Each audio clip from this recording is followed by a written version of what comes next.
You are smarter than this. You've been around, you've interviewed a lot of people. You know this world better than I do. You've talked to Trump many, many times. You have a relationship with him. It's actually a very entertaining relationship that's up and down, and then you go to Charlemagne the God and you defend him in a different way. I love your relationship with him. It's very fascinating, truly. But, Piers, you know Putin's not going to do shit to Poland if Trump's the president, because when an alpha and an alpha get in a room and they negotiate, there's a fair level of respect and admiration for each other. We can look at case study. The great thing about what I love the 2024 elections for is the following. Here's why I love the case study of what we have today. I think it's going to be used for decades, if not centuries to come. And here's what the case study is. We can now officially, Piers, say we had 4 years of Trump administration, okay, to look at, and we have almost 4 years of Biden to look at. We can compare economy to economy, peace to peace, wars to wars, unemployment to unemployment. We can look at every single thing. And there is zero proof from those who are skeptical on your end, worried about the fact that Putin's going to attack Poland, that Trump would allow something like that to happen, because it never happened under his regime during the 4 years that was there. We feared ISIS. When's the last time you used the word ISIS? We feared, this guy went after Qasem Soleimani, who was supposed to be the number 2, number 3 guy in the world in Iran, and potentially was going to run Iran. And he was a leader of all these guys behind closed doors, all these proxy wars. You killed that guy? That's kind of like in the mob family. You think about back in the days, you go and you kill Ben Siegel. You go kill you know, the main guys. That you don't do something like that. He did. That's what Trump did. Audacity, risk at the highest level. You went after a guy like that? I did. Everyone in the marketplace says, okay. Patrick Bet-David went on Piers Morgan Uncensored and absolutely annihilated Piers Morgan for a couple of ridiculously woke takes that Piers Morgan had here live on Piers Morgan Uncensored.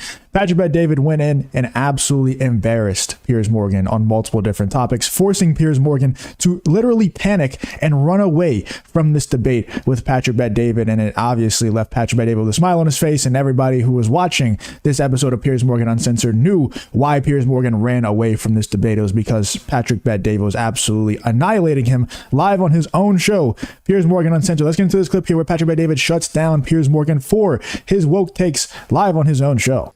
Go ahead and play this clip at the end, because Piers is obviously a guy. We have very good conversations. He had you on. You crushed it when you were on last week or 2 weeks ago. And when it comes down to Ukraine, we'll have our own debates, and he'll always bring that up. And this is a moment as well that we got into a little bit. Go ahead and play this clip. Giving Putin the land that he's taken, and say he does that, and say that you're wrong about Putin. Say that it turns out he does have imperialistic ambitions beyond what people think he has, and that emboldened by America's retreat, not just there, but also Afghanistan and so on, he's watched how America's conducted itself on the foreign stage. Say he then does attack somewhere like Poland, which is a NATO country. What then? Your face is hilarious. Piers, you are smarter than this. You've been around, you've interviewed a lot of people. You know this world better than I do. You've talked to Trump many, many times. You have a relationship with him. It's actually a very entertaining relationship that's up and down, and then you go to Charlemagne the God and you defend him in a different way. I love your relationship with him. It's very fascinating, truly. But, Piers, you know Putin's not going to do shit to Poland if Trump's the president, because when an alpha and an alpha get in a room and they negotiate, there's a fair level of respect and admiration for each other. We can look at case study. The great thing about what I love the 2024 elections for is the following. Here's why I love the case study of what we have today. I think it's going to be used for decades, if not centuries to come. And here's what the case study is. We can now officially, Piers, say we had 4 years of Trump administration, okay, to look at, and we have almost 4 years of Biden to look at. We can compare economy to economy, peace to peace, wars to wars, unemployment to unemployment. We can look at every single thing.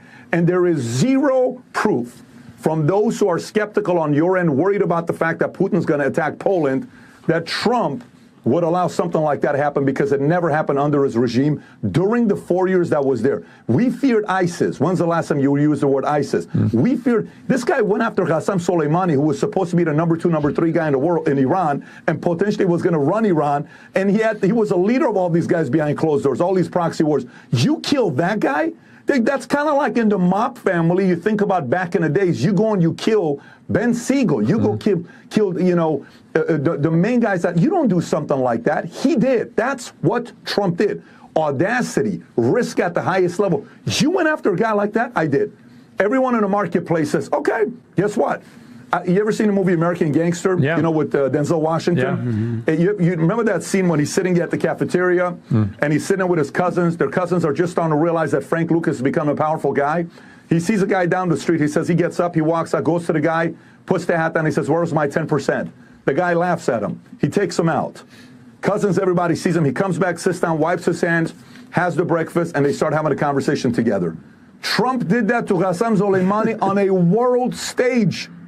On the world stage. Love that laugh. Do you know what level of audacity that takes? Who has that kind of audacity? Not a lot of people. He did. That could have been risky because to some of us, we're like, if Iran retaliates, you have the right to now retaliate. They took out your number one general. They didn't. Strength is one way to lead, and when America's strong, fortunately, the world is at peace. When America is not strong like we are today, the world is not at peace. It's true. Patrick Bet-David, always great to talk to you. It's 100% facts from PBD there. This is not just about an America thing. And obviously, America, we have a ton of problems under Joe Biden and under Kamala Harris. And if Kamala does get elected over Trump, the problems are just going to get worse and worse. But also, this is a global thing. Like, if Kamala Harris gets elected, if Donald Trump loses this next election, like Patrick Bet-David just said to Piers Morgan, around the world, the chaos is going to break out around the world like we've never seen it before. Like, it's really bad already. There's wars popping up left and right. And also, America has its hands in a lot of these wars, which I don't like. And I would hope, I don't have that much hope, but I would, I really hope that Donald Trump would pull us out of some of these wars, but probably not going to happen. But there's wars popping up left and right because everybody views America as weak right now. And America is supposed to be, you know, the world superpower, somewhat of a peacekeeper around the world. And I know that a lot of people are going to be like, oh, America has never been a peacekeeper. But when America is strong, countries like China and Russia and these people, they don't mess with our allies. They don't mess with people who they feel like America might retaliate in a certain way whenever you do mess with them. Only when they feel like America is strong, though. When you have somebody who's a senile president, when you have someone like Kamala Harris who is in charge of the border and can't even stop people from invading her own country, of course they're not going to be scared about attacking countries that she isn't even the president or vice president of. They're not going to be scared of attacking allies and invading their borders because Kamala Harris can't even stop people from invading our own border. And Kamala Harris can't even stop people from, you know, all the crime happening across the country and the economy. You know, it's like we can't even control what's happening in our own country. So why would they be intimidated by the current regime? Whereas when Donald Trump was president, he was handling situations in a whole lot better way. Like Patrick Bet-David just said to Piers Morgan, he humiliated ISIS on a world scale, on a world stage. He put everybody in their place. He put everybody on notice. Apparently, there was some crazy moments with Vladimir Putin where he said, if you invade Ukraine, I'm going to turn Moscow into a crater or something like that. And it didn't happen. It didn't happen until Donald Trump lost or until Joe Biden took office, if you want to put it that way. The Patrick Bet-David is spot on, man. Let's see what else he has to say here. Bingo. And hear your perspective. Thank you very much indeed. Likewise. It's the problem we got today. Everybody feels bold to go and do whatever they want to do. So if you got a guy like that in the House, do you think that would be happening today if Trump was president? You think this is what's happening today? Are you crazy? No, you brought up movies, and I think movies mimic reality so well. And when I think of Iran and I think of Israel right now, I think of that scene in Indiana Jones where the guy in the black is waving the sword around. He just takes out and the gun. Indiana Jones just looks at him because he's tired. Indiana Jones has been fighting and running away from bad guys. He's tired. He's sweaty. He just draws and shoots him. Yeah. And it was very quick. I mean, and that's what I feel like is right now. There's a lot of people that they call it saber rattling for a reason. It's like rattling the saber to remind people that you've got a sword. But then you have people that look at you and say, are you going to use that? You're not going to use that. You're not going to take this out. One part that I thought was super interesting, by the way, awesome. Just when you laugh like that, you know you made a point. But you talked about who's in your ear. You talk about this all the time. Who's in your ear? Something very interesting, and we talked about these articles. You know, it's who's in your ear above you, who's in your ear next to you, and who's also in your ear below you. You know, we make assumptions like who's in the Islamic Republic of Iran's ear above them. Well, maybe China. They've invested into Iran how many billions of dollars? $400 billion over 25 years. Insane amount of money. Yeah. Possibly Russia. They're selling them weapons. But who's in their ear below them motivating the mullahs of Iran to do something about it? Well, they said in this article here, it's the Houthi rebels basically saying, look, we're doing all this chaos in the sea. Where you at? Where you at, mullahs? What are you going to do here? The theocrats, the Islamics running Iran, do something about it. So whether it's the Houthis or the Triple H crew, the Hamas, Hezbollah's, Houthis saying, come on, help us out here. Whether it's the pirates at sea, whether it's the Shiite militias. You're right. They're in their ear. By the way, Iran is the... If you enjoy content like this, then make sure you leave a like and subscribe to the channel. It really does help me out a ton. Let's get back to the video. biggest destabilizer of the world. Yes. They're the biggest exporter of terrorism in the world. Yes. Name me somebody more. Now, I know people who don't like America, the first country they're going to throw on the... America. Really? Yeah. Okay. Do you know what Iran's misery index right now is? It's 61. Yeah. Okay. Do you know what it was 6 years ago? 30. It's gone from 30 to 61. Do you know It's what actually higher now, by the way. Do you know what their corruption 73 today? Do you know what Iran's corruption index is? Corruption index out of 180 countries, they're ranked 148. Oh. You know what the world average score is? World is 43. Where are we at? Do you know Middle East's average is 34? North Africa's average is 34. You know what Iran's average is? 24. Robin, The level of corruption in Iran. The people of Iran are fed up, but they're afraid of what 80% of people in Iran. Dude, can you imagine? Like, imagine you are Iranian. Okay. And your country is in this thing called World Cup. And your country is facing off a team. You know who they're playing against? U.S. And imagine you as an Iranian don't want Iran to win because you don't want the government to get the victory of beating your number one enemy, which is U.S. And you're living in Iran. Wow. Did you understand what I just said right there? Yeah. Like, I don't know. It's kind of like Michael Jordan's son rooting for his dad to get hurt. Yeah. It's insane. That's the weirdest thing to see. So that means you are losing your people. And some people who are, unfortunately, they have a certain level of hate for America. I understand because of what you've been fed. I get it. I was a guy that lived in Iran for 10 years as a kid. I was told America's the most evil empire in the world. I was told that for many, many years. No problem. I'm not sitting here telling you, you know, we don't have a reputation of what we've done. Of course. You can't put At that the same aside. time, you name a country that's positively impacted the world for the better. No one even comes close to this country called America. Not even it's close. Not even close. Not even close. Not even Just close. It isn't even. And to hear that from someone like Patrick Bet-David, and like, dude, so many people who come here who are immigrants come from all over the place, whether it's Patrick Bet-David coming from Iran, whether it's even Piers Morgan, dude, who doesn't live in the United States. I don't think he lives here. He's definitely not from here.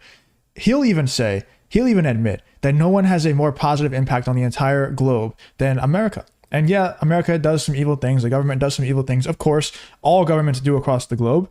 But you hear people who come from Mexico, who come from Guatemala, who come from literally everywhere, come to the United States and say, man, in our country, exactly what PBD just said. In our country, we were fed that America is the most evil place on earth, the most evil empire on earth. They do so much harm. But when we get here and we learn the truth, and we're able to compare, because obviously America has propaganda too, but if you compare the American propaganda and then take the propaganda of your home country, put them together, zoom out and look unbiasedly, however you say that, at the information that's put in front of you, you start to realize, hold on, America has done so much good around the world. America has actually done so much good. So all these people from within the United States who burn the American flag and, you know, kneel during the national anthem or say that they just hate America and they like to support certain causes because it's like anti-America. You know, there's a ton of people out there, and I'm not a fan of either side in this Middle East war. I hope they both lose, honestly.